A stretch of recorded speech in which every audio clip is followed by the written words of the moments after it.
여러분 안녕하세요. 락서입니다. 오늘도 간만에 찾아온 책 추천 시간이 되었습니다. 오늘의 책을 뭘로 할까 정말 좀 고민을 많이 했는데요.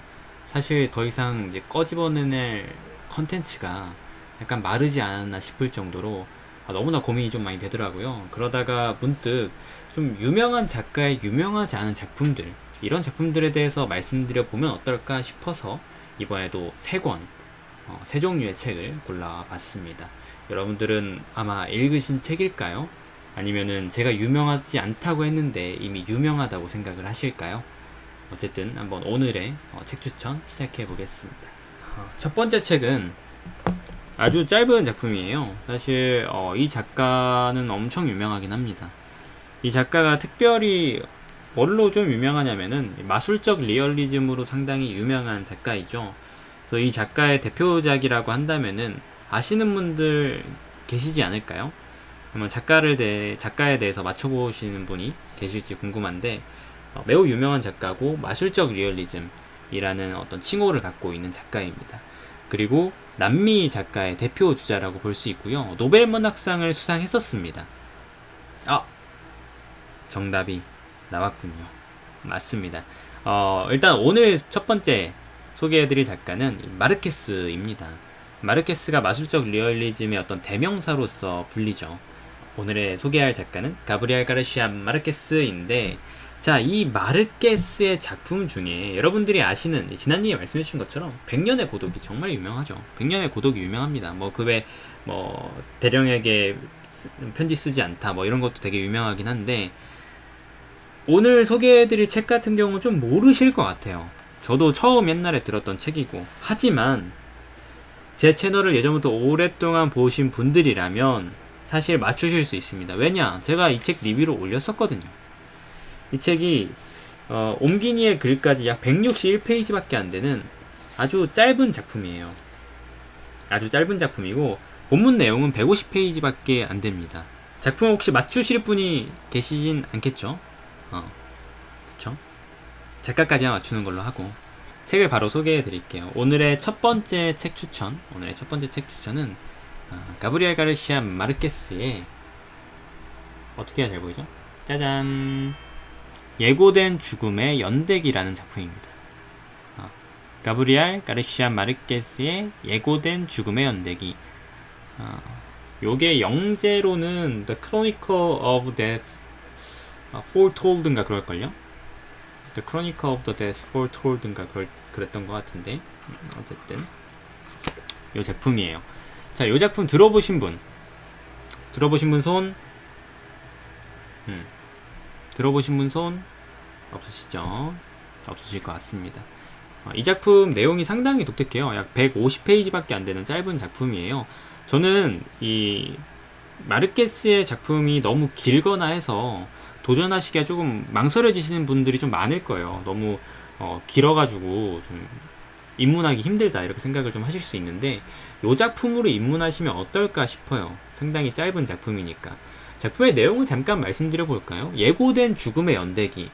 여러분 한번 예상해 보세요. 어떤 내용이겠습니까? 예고된 죽음의 연대기.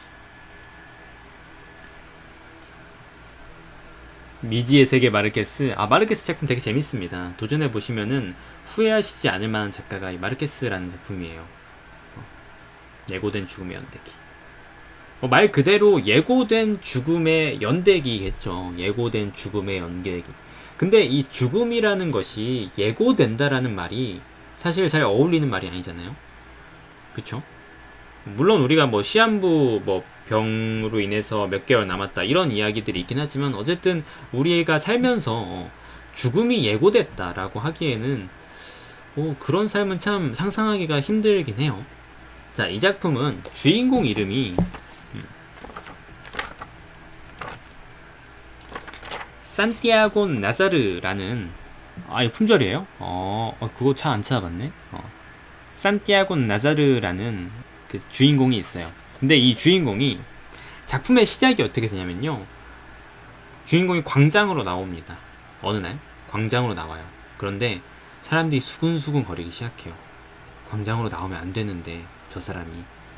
왜냐하면은 한 여자의 쌍둥이 형제가 이 산티아고 나사르라는 남자를 죽이기로 예고했기 때문이에요. 이 산티아고 나사르라는 사람을, 이 남자를 이 한 여성의 쌍둥이 형제가 죽이겠다고 예고를 해놓은 상황이에요. 그래서 그 둘이 그 광장에서 딱 마주치게 되는 거죠.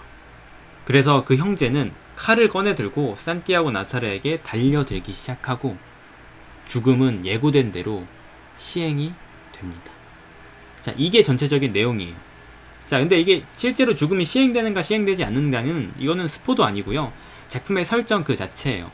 그런데 도대체 이 예고된 죽음, 예고가 되었는데 어째서 실현까지 되었는가? 충분히 막을 수 있던 일이 아닌가? 예고가 되었는데 왜 산티아고 나사르는 피하지 않았을까? 왜 주변 사람들은 산티아고 나사르에게 그러한 예고된 죽음에 대해서 충분히 언지를 해주지 않았나? 이런 것들을 여러 시각 속에서 사건을 되짚어가면서 그 사건의 어떤 흐름들을 다시 한번 보는 작품이라고 볼 수 있어요. 상당히 흥미로운 작품이죠. 예고된 죽음이라니. 근데 이 쌍둥이 형제가 그러면 왜 도대체 이 산티아고 나사르를 죽이려고 하는지 좀 이해가 안 가실 거예요. 그죠? 여기에는 이제 이 시대의 상이 좀 반영이 되어 있고 이 시기의 문화권이 좀 반영이 되어 있는데 이른바 명예살인이라고 하죠. 여러분 들어보셨나요? 특히나 아랍 쪽에서 많이 자행되곤 했었던 이 명예살인이라는 것이 있죠.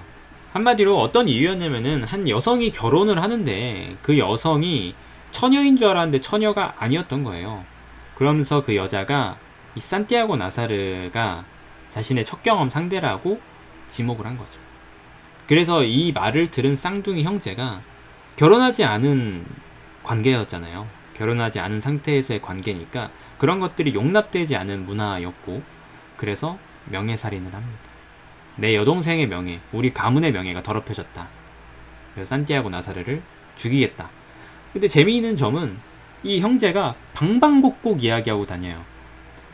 죽일 거야 혼자 이야기하고 죽일 거야 혼자 이야기하고 어디 숨어서 기다리는 것이 아니라요. 죽일 거라고 여기저기 여기 막 마을마다 다 이야기하고 다니면서 칼도 갈고 광장에 앉아가지고 기다리고 커피 한잔하고 술 한잔하고 이러고 기다립니다. 그래서 그러한 과정이 아주 재미있게 묘사가 되어 있는데 이 마르케스 작품은 보통 이 매직 리얼리즘, 마술적 리얼리즘이라고 이야기하죠. 그러한 묘소들이 여기에도 역시 등장합니다. 어떻게 등장하냐면은 작품을 읽다 보시면 몇 부분이 좀 눈에 띄는데요. 조금 이거는 비현실적인 요소가 아닌가? 라고 싶을 만한 그런 부분들이 분명히 존재해요. 특히나 이 작품의 끝에 들어서 이 산티아고 나사르가 정말 죽음에 이르렀을 때 잔인하게 살해가 됩니다. 칼로 막 찔려서 살해가 돼요. 그래서 산티아고 나사르가 이미 거의 죽어간 상태에서 자신의 이 삐집어 나오고 꺼내진 내장들을 쓸어 담으면서 옆집 문을 통해서 들어가서 자기 집으로 가려고 해요. 사실상 이미 거의 죽은 거나 다름없는 상황에서 옆집 아주머니가 무슨 일이야 나사르 이렇게 산티아고 무슨 일이야 라고 이야기하니까 아주머니 그들이 절 죽였어요 라고 말하는 장면이 있습니다. 이런 장면들은 여러분들이 생각해 보셨을 때 아무래도 좀 이건 너무 비현실적인 장면 아닌가?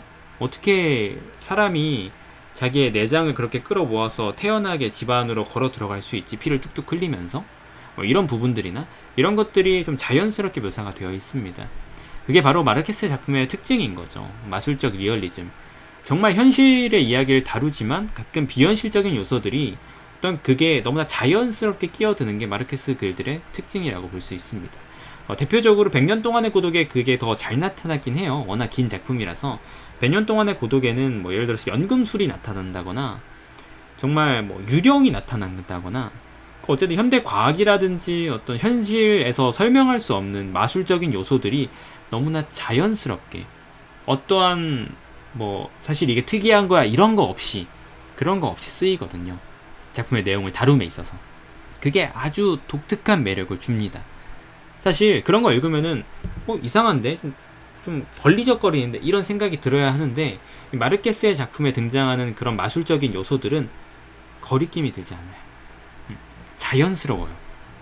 그게 그렇게 신경이 쓰이지가 않아요. 그냥 독특하네 이런 느낌만 딱 들지 그게 엄청 너무 비현실적이야 말도 안 돼 안 읽어. 이렇게 되지가 않는다는 거죠. 그래서 이 예고된 죽음의 연대기가 조금 짧은 작품이니까 마르케스의 어떤 이 매직 리얼리즘의 어떤 그런 부분들 엿보고 싶으시다라고 하면은 이 작품을 읽어보시는 걸 추천드리고 싶고요. 제 리뷰 영상에서도 잠깐 설명했지만 이건 사실 어느 정도 실화를 바탕으로 하고 있어요.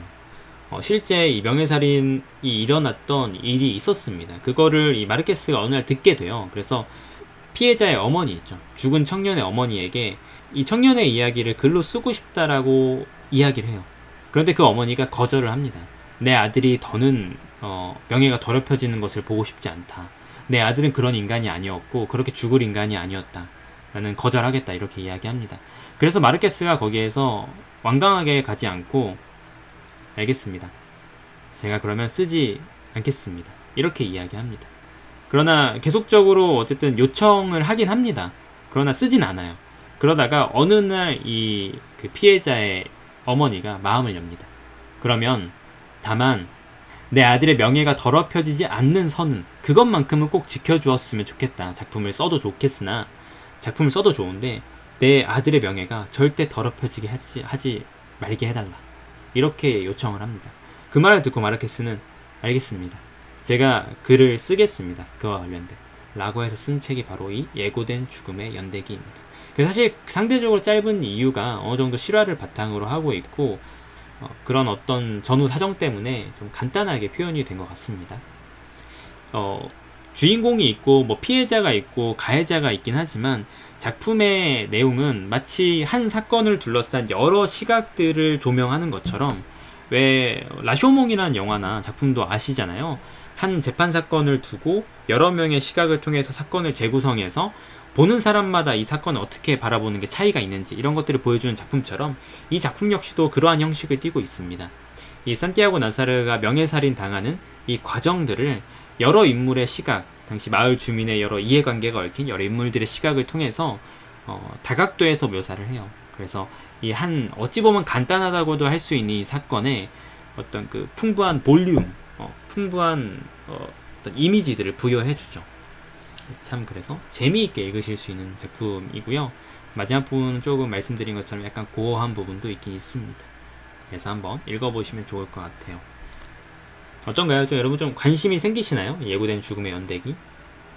Chronicle of Death Foretold인가 그럴 텐데 이 예고된 죽음의 연대기 짧은 작품이시니까 한번 구매해 보시면 좋을 것 같고 이게 품절이라고 하셨나요? 찾아봐야겠다. 교보에서도 품절인가? 이 품절이면 안 되는데 품절이네. 죄송합니다. 품절이네요. 이 품절을 소개하면서 결국에는 어차피 읽으실 수 없는 작품을 소개해드리는 꼴이 돼버렸지만 다음에 여러분 혹시 중고서점이나 혹은 이제 또 다음 쇠를 발행해서 구하실 기회가 생기신다면은 읽어보시면 좋은 작품이라 생각합니다. 중고서점 한번 꼭 뒤져보세요, 여러분. 말씀드린 것처럼 다른 작품들 100년의 고독 같은 유명한 작품들이 조금 도전하기에 너무 길다 느껴지신다면 이 작품 추천드리고 싶네요. 유명한 작가의 유명하지 않은 작품 첫 번째 작품 예고된 죽음의 연대기였습니다. 마르케스의 어떤 그 좀 독특한 재미를 엿보실 수 있는 작품이에요. 재밌겠죠?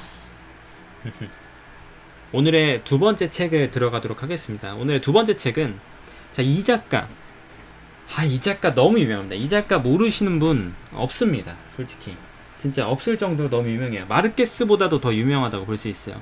왜냐? 이거는 대표작이 아주 긴 볼륨에 5권짜리 대표작이 있습니다. 이 작가의 몇 년 전에 영화도 개봉했죠. 아주 대작으로 약간 그 뮤지컬이라고 해야 되나요? 어떤 내부의 음악이라든지 이런 것들이 잘 쓰여진 아주 유명한 영화가 개봉을 했었죠. 그 당시에 아주 흥행을 하기도 했었습니다. 그 영화를 혹시 기억하시는 분이 계실까요, 여러분? 진아님 아주 어떻게 이렇게 탁탁탁 맞추세요. 아까도 맞추시고. 네, 맞습니다. 이 작가의 대표작은 레미제라블이에요. 자, 그럼 이 작가가 누구냐? 이것까지 말씀해 주실 분 계신가요? 이 레미제라블의 작가 누구겠습니까? 빨리 검색하세요 여러분. 땡땡땡땡땡. 그쵸. 진아님 바로바로 해주십니다. 바로 빅토르 위고죠. 빅토르 위고의 작품 대표작이 레미제라블이죠. 자, 오늘 소개해드릴 이 두 번째 작품 역시 위고의 작품입니다. 위고의 작품이에요. 혹시 위고의 다른 작품 아시다? 위고의 다른 작품 알고 있다. 위고의 다른 작품 어쩐지 그거일 것 같다. 말씀해 주실 분 계신가요? 위고의 다른 작품? 제가 왜 이거를 읽었느냐 라고 생각할 때 어떻게 하셨어요? 네, 위고의 작품인데 제가 이 작품을 읽은 이유, 책을 먼저 보여드릴게요. 진아님이 맞추셨어요 사실. 바로 웃는 남자라는 책이에요. 상하. 근데 상하예요 여러분. 웃는 남자 상하. 표지 일단 너무 좀 그렇죠. 별로 안 이쁘죠 솔직히. 제가 생각해도 표지는 너무 안 이뻐요. 차라리 표지 없는 게 나을 정도로 아무것도 없는 이 빅토르 위고의 웃는 남자라는 작품이에요. 이 작품을 왜 샀냐면 저는 위고의 작품을 이전까지 읽어본 적이 없었어요. 그래서 읽어보고 싶은 거예요. 사실 항상 레미제라블을 듣다 보니까 레미제라블을 읽어볼까 하다가 레미제라블이 참 5권짜리고 제가 그 정도의 긴 장편들을 잘 도전 안 하거든요. 그렇다 보니까 이거 너무 길다 싶어가지고 항상 망설이고 있다가 이 뒤에 보면 설명이 어떻게 나와 있냐면 여러분 여기 나와 있어요. 보이세요? 빅토르 위고 스스로 자신의 가장 뛰어난 소설이라고 평했던 작품. 이 책의 저자에게 왜 웃는 남자를 썼느냐고 묻는다면 철학자로서 인간의 영혼과 의식을 규명하고자 했고 역사가로서 전제정치와 민주주의에 대해 밝히고자 했으며 시인으로서 하나의 드라마를 창조하고자 했다고 말할 것이다. 이게 이제 이 뒤에 거를 보고 제가 위고가 스스로 가장 뛰어난 작품이라고 평했다고? 그럼 이거를 읽어볼까? 2권이니까 레미제라블보다는 훨씬 짧잖아 라는 생각에 사서 읽어본 작품이었습니다. 빅토르 위고의 웃는 남자. 사실 저는 처음에 웃는 남자라고 했을 때 저만 그랬는지 모르겠지만 조커를 떠올렸습니다. 저만 그랬을까요? 뭔가 여러분 웃는 남자 하면은 조커가 떠오르지 않으세요? 제가 왜 이랬냐면은 이게 웃는 남자가 다른 판본들을 보면은 이게 열린 책들에서만 나온 게 아니에요. 여기 지금 보시면은 이렇게 웃는 남자가 있잖아요. 이게 지금 열린 책들에서 나온 웃는 남자이고 여기 밑에도 이렇게 스마일이 들어가 있고 이 더 클래식에서 나온 웃는 남자는 더합니다. 이렇게 이 빨간색 입이 찢어진 입이 이렇게 들어가 있죠. 저는 이걸 보고 이거 혹시 조커 이야기인가 이 생각을 하면서 구매를 했었죠. 하지만 결론부터 말씀드리자면 전혀 조커와는 1도 조금도 상관이 없는 이야기였습니다. 거의 이제 한 중세 시대에 어떤 전제 정치, 이제 어떤 귀족 정치, 귀족들이 성행하던 그 시대의 이야기를 담고 있어요. 이 작품의 내용이라고 말씀을 드리면은 특히나 인물들이 좀 많이 독특한데요. 인물들에 대해 말씀을 드려보면 좋을 것 같아요. 어느 한 소년이 보통 당시에 서커스가 존재했었어요. 당시에 서커스. 근데 그 서커스 중에 어떤 게 있었냐면 이 신체의 변형을 통해서 기형을 만든 다음에 그걸로 전시 관람을 시키면서 돈을 버는 그런 서커스단이 있었습니다. 이러한 것들은 약간 정치인들 혹은 좀 고약한 취미를 가진 상류 계층과 이렇게 좀 결탁을 맺으면서 암암리에 되게 안 좋은 이러한 문화가 당시에 있었죠. 그래서 한 남자아이를 이 집단이 이렇게 찢어요. 입을 조금 찢고 아물만 하면 또 찢고 또 찢고 또 찢고 해서 입을 거의 여기까지 찢는 거죠. 그래서 무표정하고 가만히 있어도 웃는 얼굴이 되는 거예요. 입이 많이 찢어져 있으니까 아무리 뭐 울려고 하고 다른 표정을 지어봐도 언제나 웃는 얼굴이 되어버리는 겁니다. 그래서 이 아이를 보고 사람들은 항상 웃어요. 저 아이의 그 얼굴이 너무 웃기게 생겼다, 저의 웃음이 너무 웃기다 생각을 해서 항상 그 아이만 보고 웃게 되는 거죠. 그런데 이 집단이 어느 날인가부터 이 문화권 내에서 이러한 행위를 근절시키려는 어떤 노력이 보여요, 왕권에서. 그래서 이거를 처벌하겠다 이렇게 이야기하니까 한 땅에다가 아이를 버리고 도망갑니다. 그래서 이 아이는 버려진지도 모른 채 항구에 남아가지고 추운 겨울날 어떻게 하지 하다가 결국엔 눈길 속을 걸어서 마을로 들어가요. 근데 그 과정 속에서 한 시체를 발견하게 됩니다. 눈 속에 파묻힌 한 여자의 시체를 발견하게 돼요, 이 아이가. 근데 그 여자는 이미 죽어 있는데 그 여자의 품속에 조그만 여자 갓난아이, 신생아가 있는 거예요. 갓난아이, 포대에 쌓인. 그래서 그걸 보고 그 아이도 되게 어렸어요. 자그마한 아이였어. 주인공도, 이 남자도 되게 자그마할 때 그 신생아를 품고 역시 마을로 계속 걸어가서 문을 막 두드려요. 구해달라고, 살려달라고, 추우니까 먹을 거나 이제 좀 따뜻하게 쉴 수 있게 살려서 두드리나 아무도 나오지 않고 마을은 거의 텅텅 비어 있습니다. 그러다가 길가에 서 있는 어느 마차를 두드리게 돼요. 마차가 하나 서 있었어요. 마차를 두드리니까 거기 안에서 한 노인이 나옵니다. 그리고 그 노인이 이 아이를 안으로 맞아주고 그 다음에 이 아이와 함께, 어찌 보면은 함께 이 아이를 키워주기 시작하는 거죠. 이 노인의 이야기는, 노인의 이름은 우르수스라는 노인입니다. 우르수스. 맞을 거예요. 우르수스. 우르수스라는 노인인데, 이 노인의 특징 중에 하나가 뭐냐면 이 마차를 끄는 존재가 말이 아니에요. 이 노인의 마차를 끄는 거는 늑대입니다. 그것도 어마어마한 크기의 늑대. 이 늑대의 이름은 호모입니다. 호모. 여러분들 오해하시면 안 되는 게, 우리나라에서 호모라는 단어가 의미하는 바와 외국에서 호모라는 단어가 의미하는 바는 좀 다르죠. 항상 우리가 알지만 뭐 호모 에렉투스, 호모 사피엔스 이런 식으로 이야기하듯이 이 호모라는 단어는 인간을 뜻해요. 늑대의 이름이 호모인 것은 늑대가 인간에 가깝다라는 것을 어느 정도 상징적으로 나타내는 이름인 거죠. 이 우르수스란 노인이 참 독특한 게, 마을을 가서 연금술이라든지 아주 현자 같은 모습으로 돈을 벌어요. 뭘 해주겠다, 조언을 해주겠다, 혹은 연금술 등을 해주면서. 그러면서 이 우르수스가 어떤 식으로 이야기하냐면, 사실 제가 이 안에 거를 좀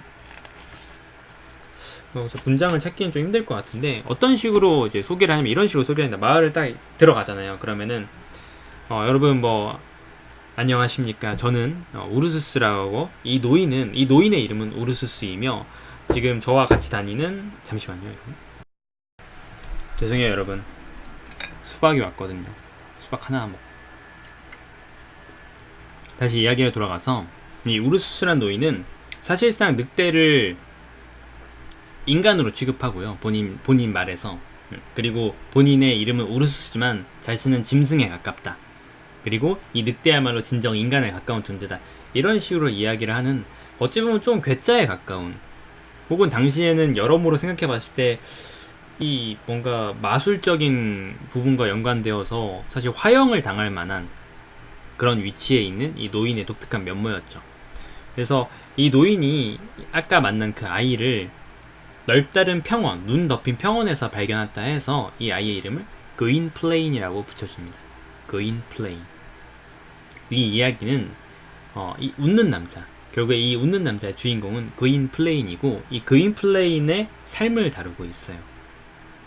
사실 이 그윈플레인의 삶이랄 게 별거 없잖아요. 그냥 버려져가지고 이상한 모습으로 결국에는 이 우르수스랑 돌아다니면서 역시 비슷한 서커스를 하고 연극을 하면서 돈을 벌게 되는 건데, 문제는 이게 어마어마한 인기를 끌기 시작한다는 거죠. 그래서 장안의 화제가 될 정도로 이 우르수스와 이 그윈플레인의 콤비, 그리고 아까 뭐 그 신생아였던 여자아이가 또 자라면서 이런 저런 캐릭터들까지 합쳐가지고 아주 어찌 보면은 아주 이슈를 만들어내는 콤비가 되는 거죠.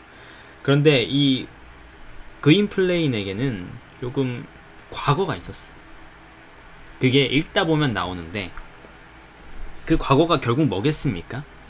이 버려진 그윈플레인의 신분이 사실은 그냥 천한 신분이 아니었을 수 있다. 이런 것들에 대한 암시가 나오기 시작하는 거죠. 그래서 이 작품은 상권에서는 이 그윈플레인의 어린 시절, 어떤 배경들, 이 시대적인 배경들과 어린 시절, 그리고 그 그윈플레인이 우르수스랑 다니면서 살게 된 이야기들, 그런 것들을 주로 다루고 있고요. 시대상을 좀 많이 다루고 있고요. 본격적으로 학원에서는 이 그윈플레인이 성인이 되고 활동을 하면서 실제로 아까 말씀드린 대로 사실은 고귀한 혈통 출신이거든요. 그래서 모든 게 나중에 밝혀지고 갑자기 하루아침에 신분이 또 달라져 버려요.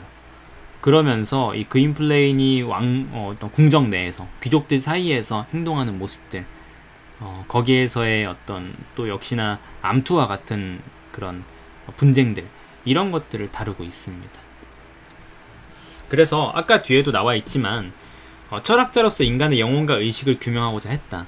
이 그윈플레인과 우르수스, 그리고 호모, 그리고 또 아까 그 이제 여자아이, 이 인물들의 관계를 통하여서 한 인간의 영혼에 대해서, 그리고 의식에 대해서 정말 디테일하게 이야기를 하는 작품이고요. 작품이 긴 만큼.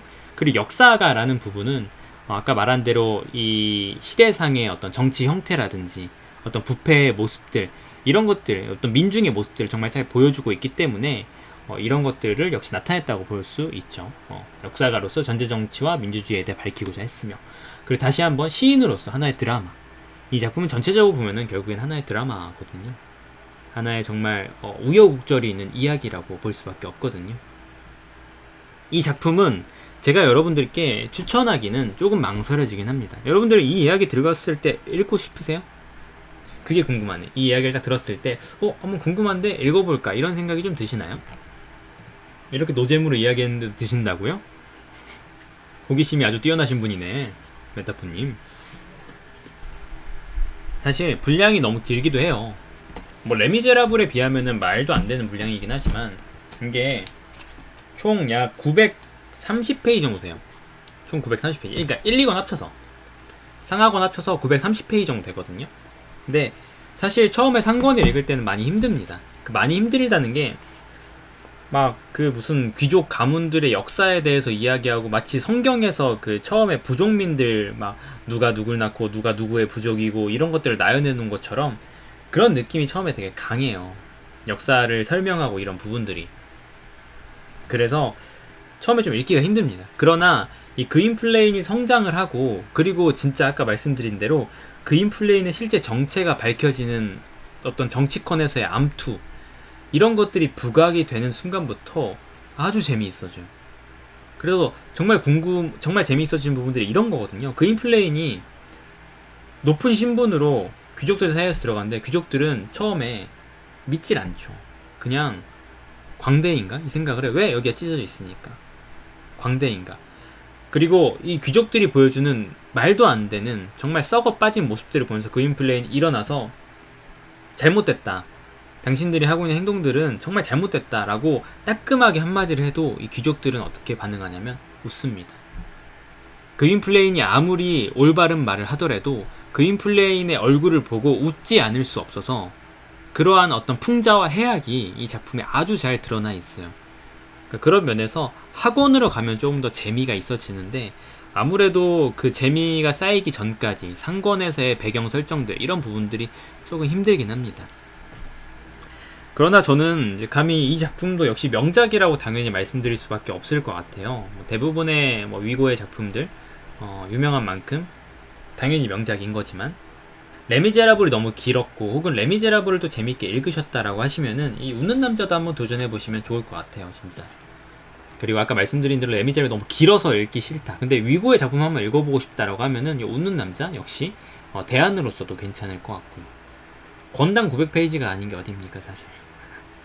권당 900페이지가 아니고 합쳐서 900페이지니까 뭐 그 정도면 그래도 다행이라 생각이 들어요.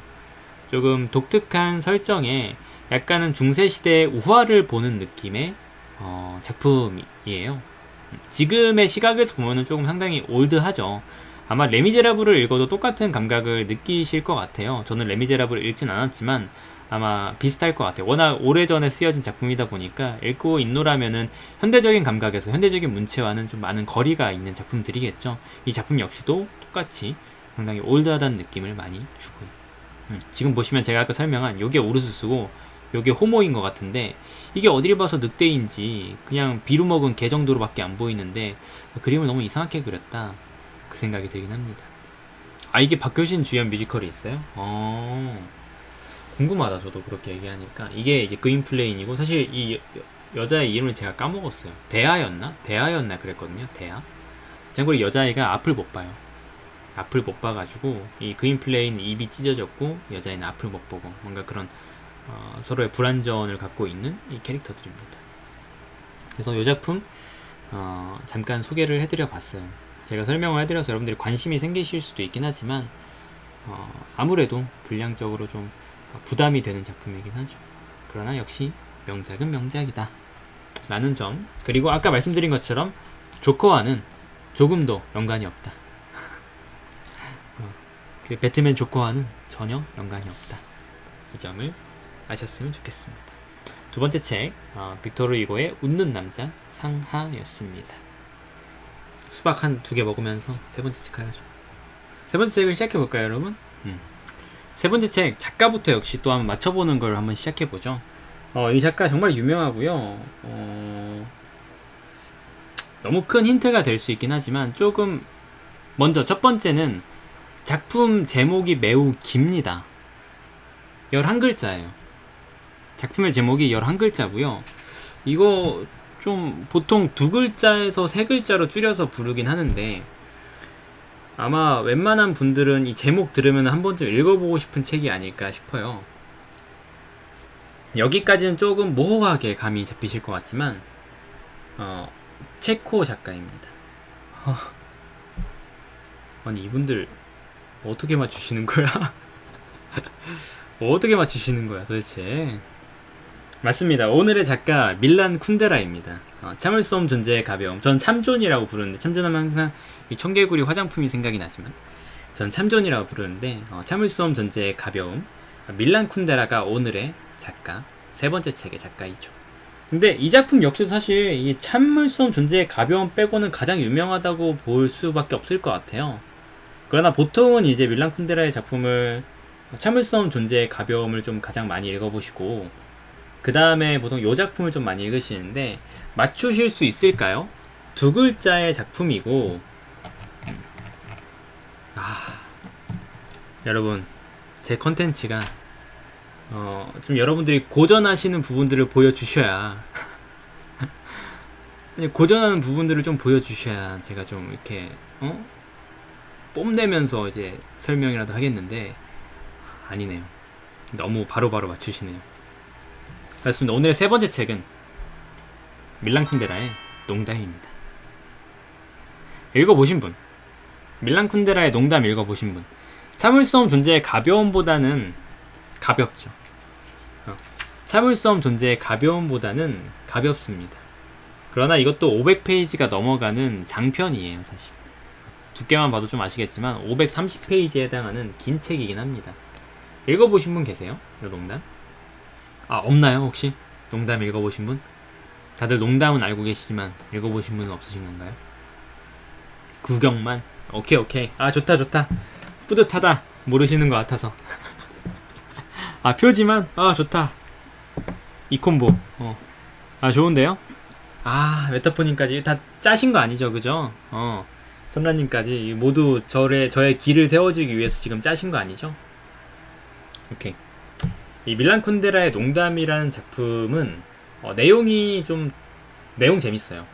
저는 어찌 보면은 참을 수 없는 존재의 가벼움보다 더 내용적으로는 서사적으로는 더 재미있다라고 생각을 해요.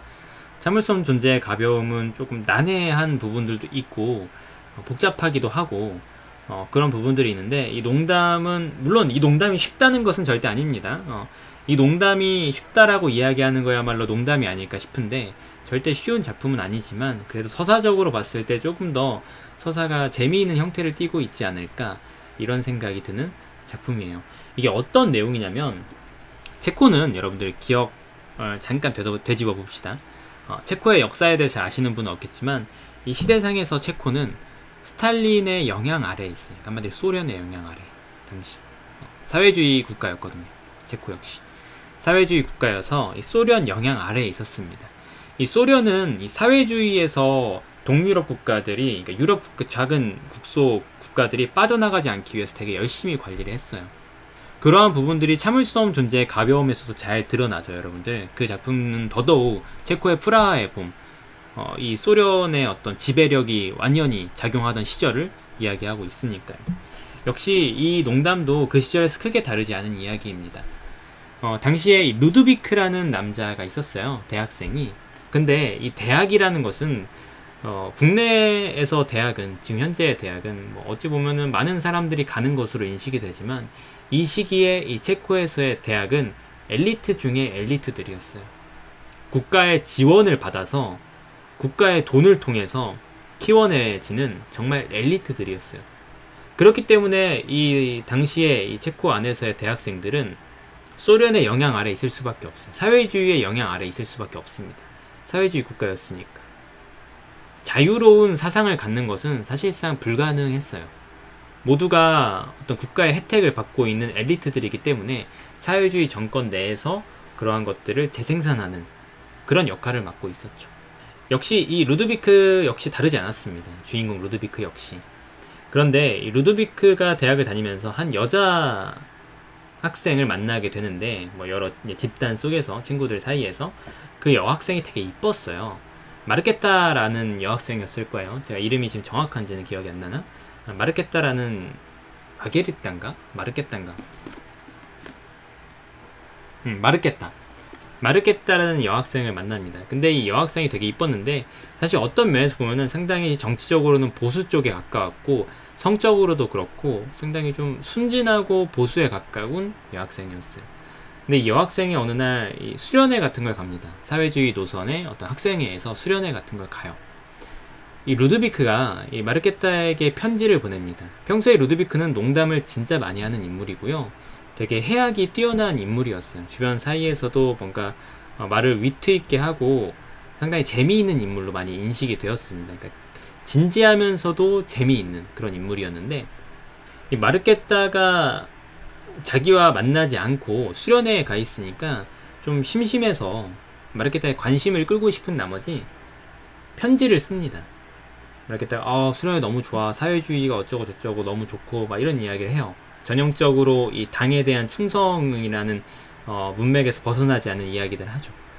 그걸 보고 이 심성이 꼬인 루드비크는 항상 농담을 하고 사니까 심성이 꼬였거든. 그래서 답장을 그렇게 합니다. 너가 지금 듣고 있는 것들, 그런 것들은 사실 다 허무맹랑한 것들? 제가 지금 정확한 뉘앙스는 기억이 나지 않는데 좀 가짜야. 그러면서 이야기하는 게 트로츠키 만세라고 끝에 붙여요. 트로츠키 만세.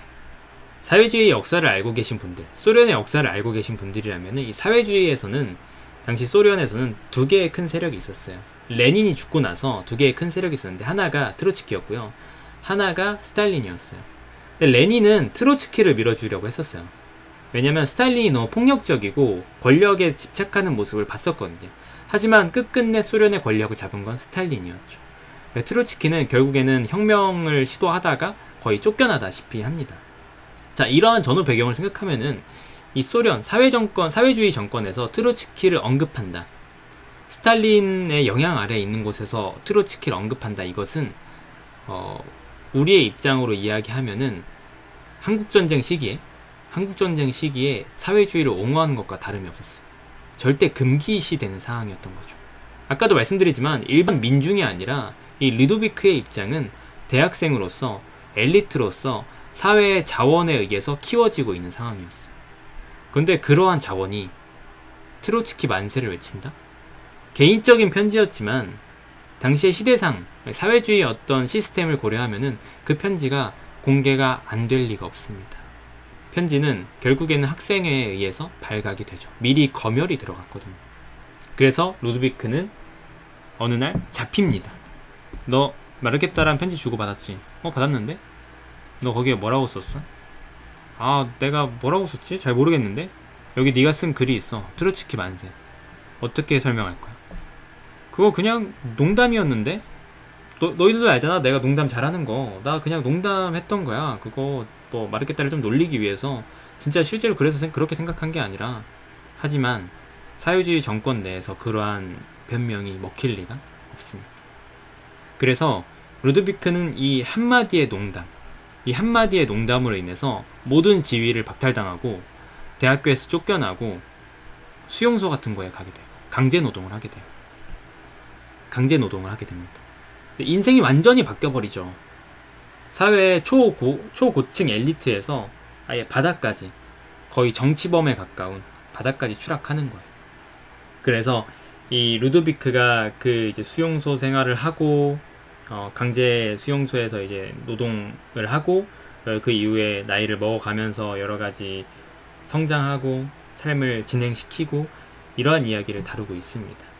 그 루드비크의 한 40대 충분히 성년이 돼서 자기의 커리어를 갖게 된 나중에는 결국에는 사회가 달라지면서 그래서 그런 내용을 담고 있어요. 참 제목이 참 크리티컬하죠, 그죠? 농담 아주 간단하지만 농담 한마디에 인생이 바뀌어버린. 그래서 이 작품을 읽으면서 뭐 여러 가지 질문을 던질 수 있겠습니다만 뭐 이런 것도 생각해 볼 수 있죠. 정말 농담 하나만으로 그렇게 인생이 추락하는 것이 맞을까? 또 한편으로는 이 루드비크가 농담한 것에 대해서 정말 이 루드비크는 그것이 농담이었을까? 그 자신 내부에서 그러한 어떤 반동적인 생각은 없었을까? 사회 반동적인 이런 것들에 대한 질문을 던질 수도 있겠고요. 그러나 여전히 농담 한마디로 이렇게 매장되는 게 올바른 사회라고 할 수 있을까? 뭐 이런 생각을 해볼 수 있는 작품입니다. 보시면은 이렇게 좀 포스트잇을 많이 붙였었는데 옛날에 이걸 가지고 독서 모임을 아마 했었기 때문에 그랬던 것 같아요. 밀란 쿤데라의 작품의 특징을 조금 혹시 읽어보신 분들이라면은 참조원이나 이런 것들을 읽어보신 분들이라면 상당히 철학적 개념을 많이 쓰고 작품 내에서 그러한 문체를 좀 구사하죠. 철학적인 개념을 써서 마치 설명해 주듯이 그러한 개념을 많이 쓰는 편인데 역시 이 농담이란 작품에서도 그러한 면모를 잘 보여주고요. 그래서 밀란 쿤데라의 문체가 호불호가 좀 갈리긴 합니다. 어렵기 때문에 쉽진 않기 때문에. 그러나 그러한 부분들이 조금 본인과 성향에 있어서 나는 괜찮던데 싶으시면 이 농담 역시도 재미있게 읽으실 수 있을 것 같아요. 역시 이야기를 듣고 나니까 조금 읽어보고 싶은 감정이 생기실지 모르겠네요, 여러분. 이 밀란 쿤데라의 농담이라는 작품. 사실 뭐 밀란 쿤데라의 더 유명하지 않은 작품들은 더 있겠지만 제가 몰라가지고 제가 안 읽어가지고 이 농담을 이번에 소개해드려봤습니다. 이게 오늘 세 번째 유명한 작가의 덜 유명한 작품이었습니다. 그래서 마지막으로 한 번 더 정리를 하자면은 오늘의 좀 이야기를 정리를 하자면은 첫 번째 책은 가브리엘 가르시아 마르케스의 예고된 죽음의 연대기 100년 동안의 고독, 100년의 고독으로 가장 유명한 작가죠. 작가의 예고된 죽음의 연대기였고요. 두 번째는 빅토르 위고, 레미제라블로 가장 유명한 빅토르 위고의 웃는 남자라는 작품이었습니다. 좀 길죠. 세 번째는 참을 수 없는 존재의 가벼움으로 가장 유명한 밀란 쿤데라의 농담을 한번 말씀드려봤습니다. 이렇게 해서 오늘 유명한 작가의 덜 유명한 작품 3권, 사실 3권 아니죠, 4권이죠. 어쨌든 새 작품을 이렇게 소개해드려봤네요. 자, 여러분 이렇게 제가 오늘 소개해드린 유명한 작가의 조금 덜 유명한 작품 3권을 소개해드렸고요. 어떻게 재미있게 들으셨을까요? 물론 여전히 아까 처음에 말씀드린 것처럼 그거 유명한데요? 그것도 유명한데요? 물론 이렇게 생각하실 수도 있습니다. 그거는 제 소양의 부족이고 제가 다소 다른 작품들, 덜 유명한 작품을 몰라서 아마 그런 것이기도 하겠고요. 그러나 한번 읽어보시지 않으셨고 혹시 호감이 생기셔서 읽어보고 싶다 이런 감정이 생기신다면은 도전해보시는 것도 어떨까 싶네요. 아무래도 좀 유명한 작가의 대표작만 읽는 것보다는 이렇게 다른 작품들 한번 읽어보면은 그 작가를 더더욱 좋아하게 되거나 이 작가는 이런 작가구나 라는 어떤 뚜렷한 어떤 성격을 파악하게 되는 경우도 있거든요. 그래서 한번 이렇게 소개를 해보았습니다. 오늘도 들어주시느라 너무나 수고가 많으셨고 제가 뭐 다음 컨텐츠는 또 뭐가 될지 어떻게 될지는 여전히 매번 말씀드리지만 알 수 없지만 또 다음에 좋은 책 소개로, 책 추천으로 찾아오도록 하겠습니다. 들어주시느라 수고하셨어요. 여러분들 모두 재미있게 보셨기를 바라면서 그럼 안녕. 빰!